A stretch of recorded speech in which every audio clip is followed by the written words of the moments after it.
This is Houston Newsmakers with Cambrell Marshall.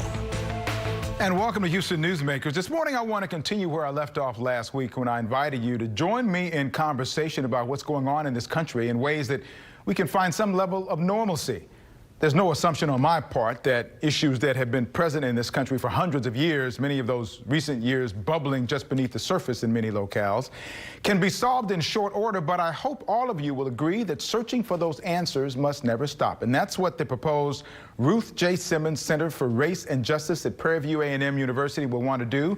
I'm happy to be joined this morning by Dr. Ruth Simmons, president of Prairie View A&M, and Dr. Melanie Price, political science professor who has been tapped to lead that center. Good morning to both of you. Good to have you.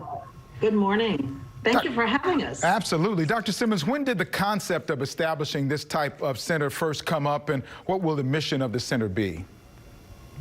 Frankly, Cambrell, in reflecting on the events of the last several weeks and how confusing it was for so many, I'm always thinking about my students and what can be done to help them understand where we are in history. I wanted to write something that described that there are things we can do. We don't have to be passive in this moment.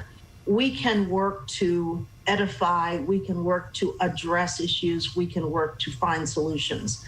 And so that's how the center arose really just a few weeks ago to say, here, let's think about doing something as an historically Black university with the legacy that we have. This is perfect for our mission.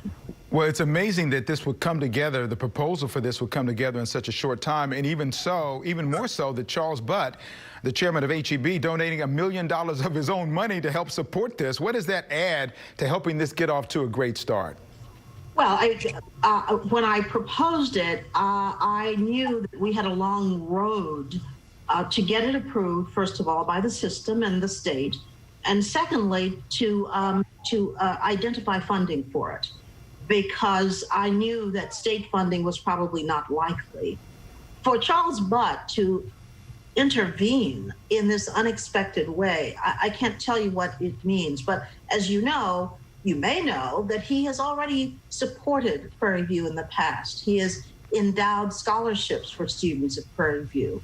And so it's most welcome, and we're grateful to him for getting us started. Dr. Price, the topic of race and justice is right in your wheelhouse, the way that you have studied and taught for so many years. How will curriculum be structured, and with what specific focus? So when I was tapped to do this, I started thinking about always how do we educate the students. As an educator first, I thought we want to figure out ways to critically engage our students around issues of race and justice. Our campus is uniquely situated to do this as a place where almost since emancipation, we have been educating Black students who have become leaders in this state and leaders in the world. And so we want to expose them to the cutting edge research. We want to expose them to scholars. We want to expose them to activists who have their feet on the ground, who can tell them what it's like to live a life that is committed to uplifting your community. I know one of the concepts is to have every incoming student take a class or some series of classes, I guess, or maybe. How is that structured? And is that going to be done, the classwork, from historical viewpoint or from the viewpoint of activists? So you just talked about that. I mean, there's a couple of different viewpoints you can have. Are you going to just try to divide it right down the middle? How are you going to do that? So we have a group of faculty who are from across disciplines in the School of Arts and Sciences who are working together to put this syllabus together. And so what we want to do is give the kids a survey, right, where we give them a broad sweep of sort of the founding of this country and the ways in which race played into that, and then let them get an understanding of how race has evolved over time. And then we want to talk about the history of our own campus and also talk about current events. So it'll be a sweeping class where they get to talk about lots of big ideas in very robust ways. Dr. Simmons, what are you looking for in terms of what kind of solutions would you hope would come out of this center? And on the same note, what is the process to get it approved by the system? Well, first of all, in a university, faculty work is the centerpiece of what we do. These are experts, they're scholars, and we look to them to develop this fully. And so what will come out of it will be their ideas, because that's what we're supporting. The second thing I've said with regard to the center is we must help our civic institutions. It's pretty clear today that people are quite confused about this issue of race and justice.